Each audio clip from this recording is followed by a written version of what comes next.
Hey, what's going on today, guys? Devin here with Backcountry Exposure. Man, I'm glad that you're here. And how are you doing? Let me know down in the comments if life is treating you well. But I'm excited to talk about today's topic because there's been several instances and trips that I've been on recently that have kind of led up to this idea of how do I choose the right tent for backpacking? There's a lot of variables, a lot of things to consider, and that's what I want to accomplish in the video today.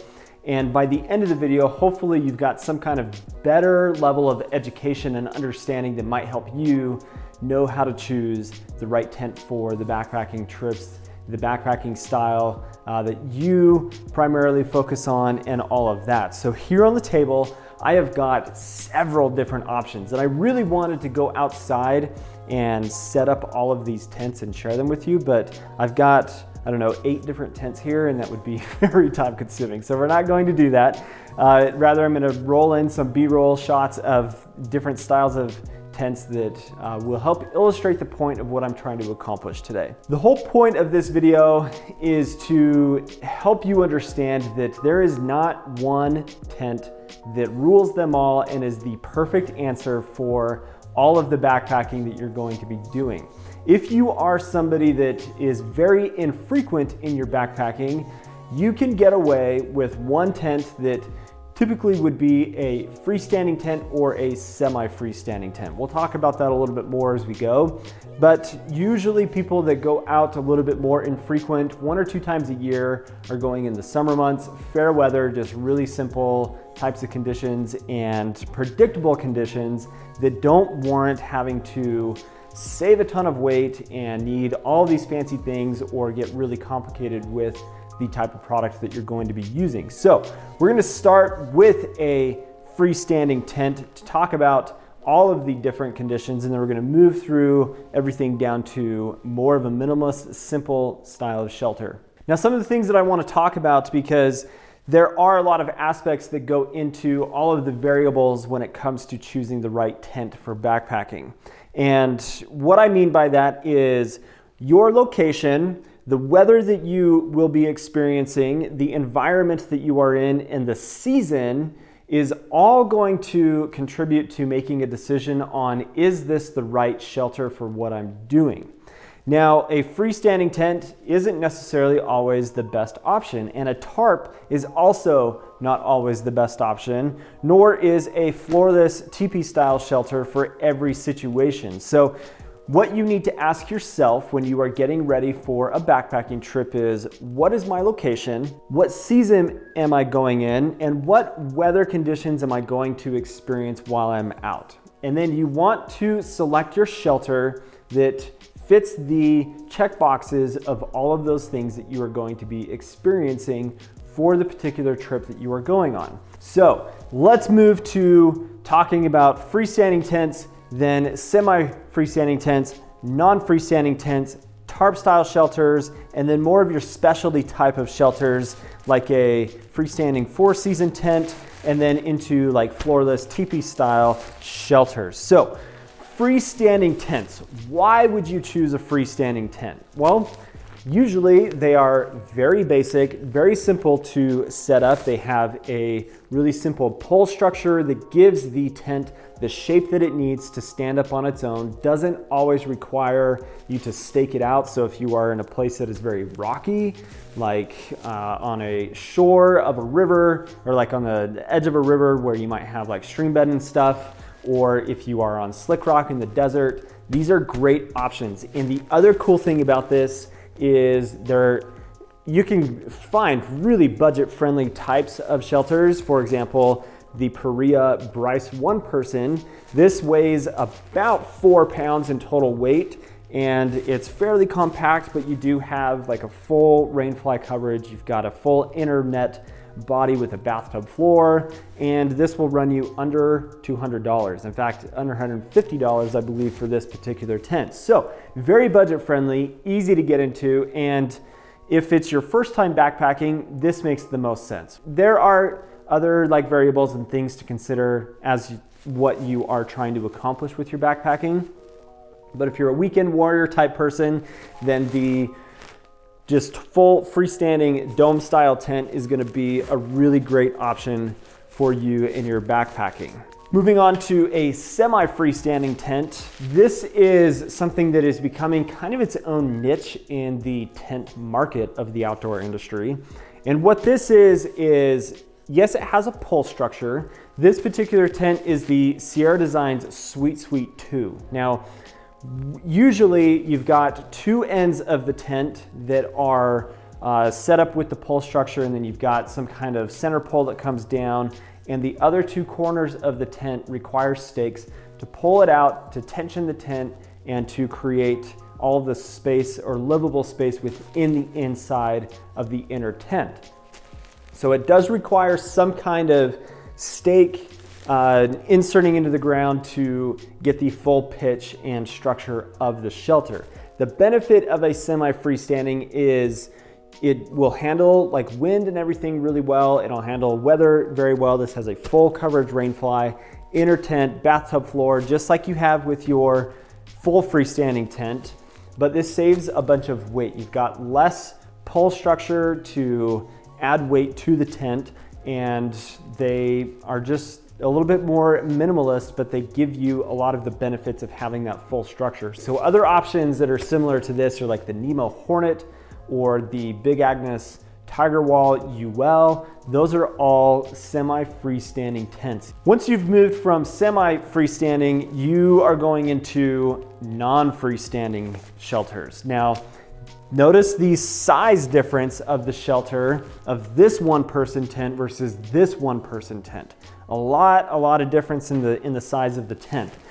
So yeah, already you're going to be saving a bunch of weight with this option. But the thing about this is now you're getting into more of the scenarios of I can take this and use this anywhere as a freestanding shelter to I need to be a little bit more picky about where I'm taking this shelter for the environment or the area that I'm going to be backpacking.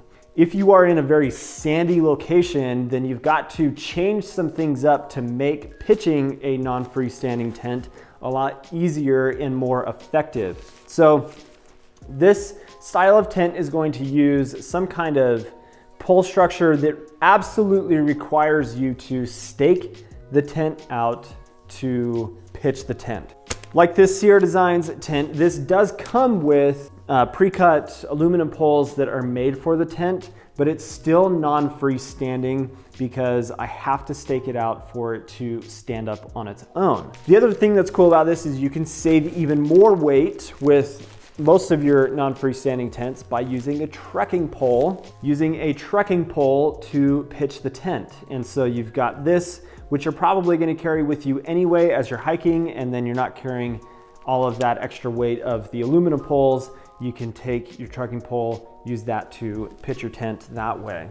So a lot of benefits to this, but they sometimes are not as like storm worthy as a freestanding tent or a semi-freestanding tent or a teepee style shelter. So you have to be careful with these because you don't want to get something that doesn't match the conditions in the environment, in the situations that you would be finding yourself in, because then you're ending up with a tent that's constantly falling down on you. It's impossible to get a good tight pitch.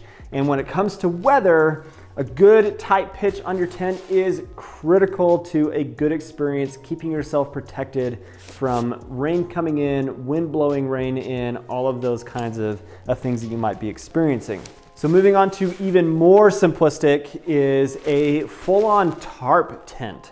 Now this is different than using, say, a flat tarp that is like a 8-foot by 10-foot tarp, because this does have like a full design to it. It's got structure that requires you to stake it out in specific spots, and it's got like a shape to it. It's not something that has the ability to pitch this in a lean-to or an A-frame or a diamond or around trees, that kind of thing. This does require you to use trekking poles to pitch the tent, but the biggest benefit to this is I can compress this really tiny, so I don't have any kind of pole structure in here, and it's very lightweight. The inner tent and the body of this tent is just over a pound.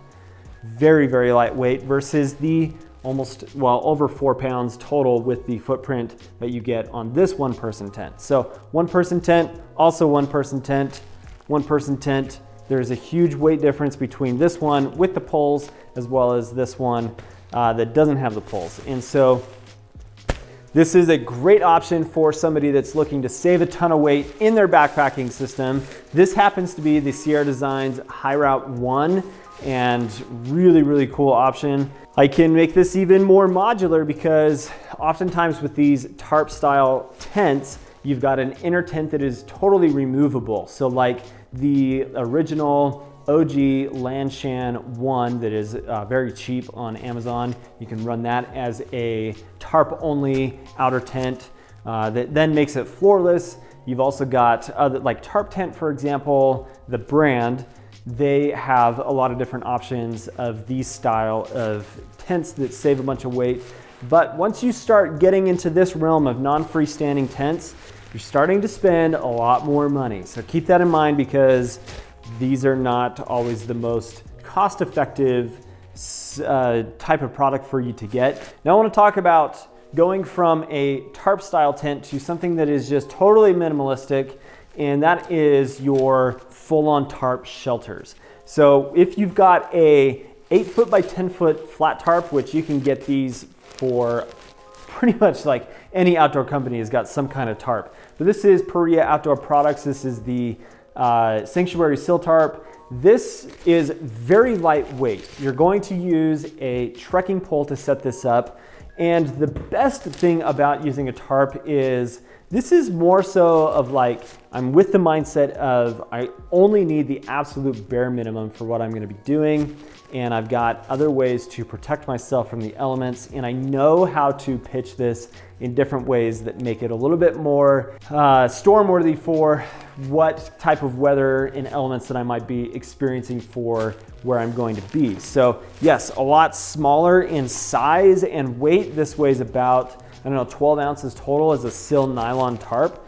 The thing about it is that you've got to understand how a tarp pitches, and they're a little bit more finicky. They take more time to set up, and they're just a little bit more work than just setting up a full freestanding tent or even a non-freestanding tent. So they are an amazing option if you are in places that pretty mild situations, or you're looking for a little bit of extra coverage over some kind of area that you're in, wind protection, sun protection, or you are just looking to save a bunch of weight and you're not having to deal with bugs and you're not worried about being more part of what's around you, then a tarp is a really, really solid option.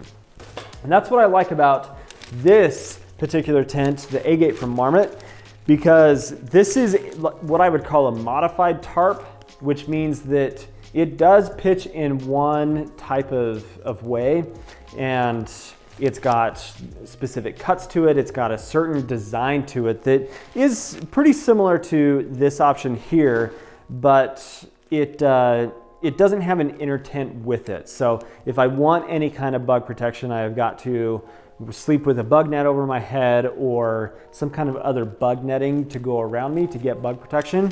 So yes, it is pretty much in the category of a tarp tent, but it doesn't have an inner tent with it. But this is also incredibly lightweight. It weighs 1 pound and like half an ounce total. So very, very lightweight, and it's super easy to set up. Really, really cool product. And so this is a great option. Then you're moving into more of your floorless and specialty type of products. So let's talk about a floorless teepee style shelter. Now, teepee tents go back to just very basic design. You've got a center pole that sometimes pitches with a trekking pole, or you've got a longer pole that's included with the tent. Teepee style tent is exactly what it sounds like. It is a conical shaped shelter that is really going to provide amazing weather protection. I have loved, like this is the Lux Hex Peak, and I've loved this shelter for the times that I've been out in heavy wind, heavy rain, even in the snow. Like this thing just handles the weather incredibly well. But you have to, again, use some kind of inner tent that you can purchase separately. And the cool thing about this is I can use this for when I absolutely need it. to either increase the warmth inside of the tent or for bug protection, or I can run the teepee without the inner tent and use a footprint underneath me, and that is going to be the way that I keep my stuff, my gear protected, my sleeping pad and everything from popping potentially. Then you're moving into 4-season style tents. This is the Black Diamond Highlight.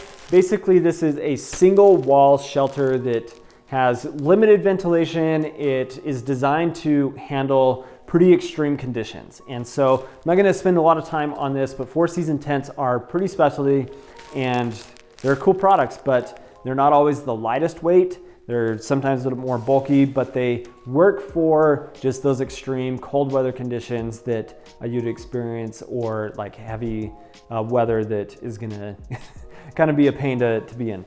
Now, the last specialty type of product that is going to pair in some way with a tarp or be a standalone item is some kind of bivy. This is the Enlighten Equipment Recon Bivy. This is more or less a bug shelter that has a bathtub floor to it that is waterproof. And so I would need to have a tarp over top of me to make this as ideal as possible for the weather and things that you might experience with it. But there are bivy systems that are fully waterproof, and I mean, that's what the idea is. You bivy, you set up something in a really like tight location, small location. All it is your sleeping bag sliding into a sleeve with your pad underneath you, and that is your weather protection. But this is really, really tiny. It's like 6 or 7 ounces in total weight. And so when you add the two together, if it is a beautiful night, but I've got a lot of mosquitoes and I'm okay feeling a little bit more claustrophobic, then this is an amazing option. But it's not everybody's cup of tea, so I'm not gonna spend a lot of time on it, but there's there's a lot of options here, guys, a lot of things to consider. And so again, it goes back to what kind of conditions are you going to be experiencing? Where are you going? What's the weather going to be like? And what do you want to have your shelter accomplish for you while you're out in the backcountry? Do I want space for me as a single person to have a lot of room in my tent to move around and be okay with carrying a little bit more weight in my backpack? Then this is kind of the option that I would choose that way. Am I looking to go super simplistic, very easy, and I just want something that's very lightweight and I'm not gonna have crazy weather conditions? Then this full non-freestanding tarp style tent is gonna be a good option. I mean, it could go on and on and on and on. I hope that that gives you some kind of better understanding of the different styles of shelters, what they're good for, and how you might choose something that makes most sense for you and the style of backpacking that you'll be doing. I really appreciate you guys watching today. If you have questions or things that you want to add to the conversation, drop it down in the comments section. I would love to have that conversation with you guys. I appreciate you watching, like I said. Hope you have an awesome week. If you're not subscribed to the channel, please do subscribe. I would love to have you as a dedicated viewer. But yes, guys, have an awesome week. We'll catch you on the next video. See you later.